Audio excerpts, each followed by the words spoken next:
Well, my name is Raul.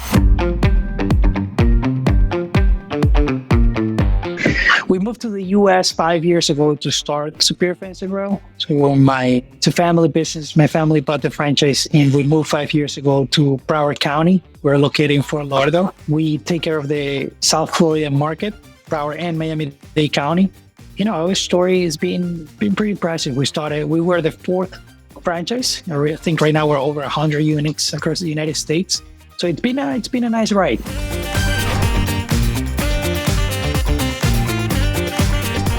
Well, the onboarding was pretty good. We always had direct communication with Josh to go through the candidates, through the pool of candidates, right? And the interviews, see the resume. So I would say that the recruiting process was pretty good, pretty smooth.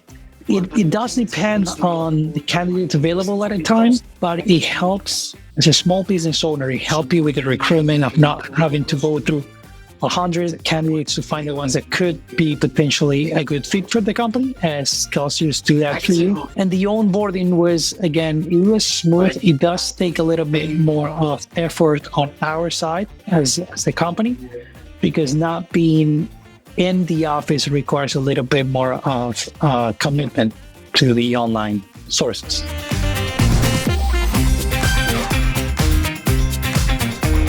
I would say that we probably have a 20% more efficiency right now with the remote team. It has allowed us to have better candidates, more people in the office from better suit backgrounds.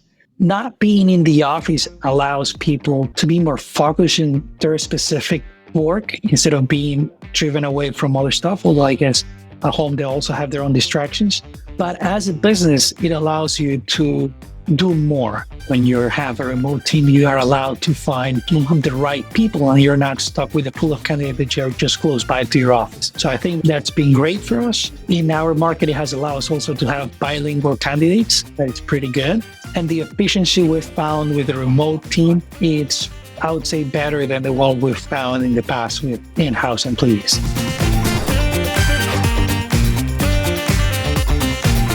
There was a lot of frustration in the beginning when you're starting to go hybrid or remote and get remote people in. You are not structured for that. Your office is not structured. You don't have the right technology equipment. You don't have the right schedule. It is a process. I would say it's a tedious process. It does have some frustrations.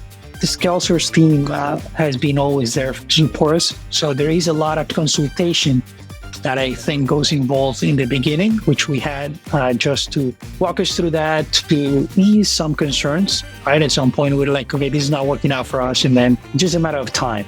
I would say that in our experience, it does require a lot of more dedication. You gotta dedicate time to be in front of the screen. You gotta have somebody running and managing your remote team to be there, to be available. Just because they're remote doesn't mean that they are not part of the business. They're not part of the team, right? Their success depends, I would say, 100% on the time you give them. When you have people in the office, it's easy to just walk by and ask a question. So when you have somebody remote, you gotta make sure that you're available by phone, by video camera, by text, by whatever it is that you need.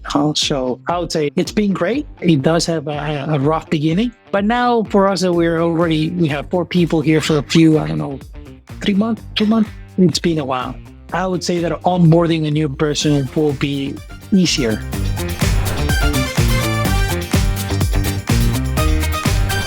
Working with ScaleSource is they make sure to find the right candidate and make sure that the person on the other end has done it before and they know what is expected of them. Any person that consider hiring somebody remote can be very clear with their expectations, because you're working with different backgrounds, right? People that, even though they've worked before for American companies, they come from a different culture. So as a person that I come from a different culture, you got to understand and manage that where they're living right now has a different calendar, a different time zone, a different culture. So it does take a little bit of communication and clear expectations so that it could be beneficial for both parties.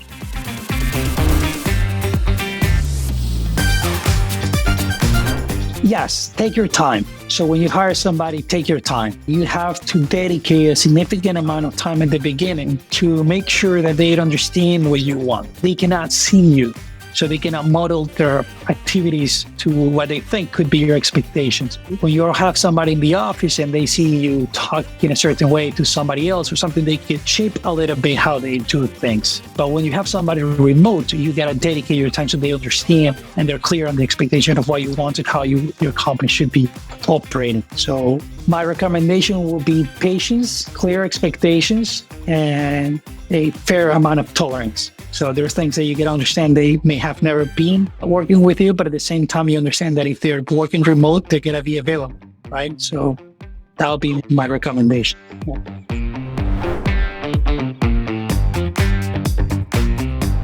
So we're just looking to grow. We're going to continue to grow in the remote space too. It's proven successful and beneficial. So we'll continue both ways, being a hybrid company, bringing people in the office and bringing people remote, onboarding them, and it will definitely allow us to expand probably at a quicker pace than we would have with only in-house people. So for your friends and Raul, we're continuing to grow, and hopefully with the continued help of the remote team, we'll be able to get more volume at this point.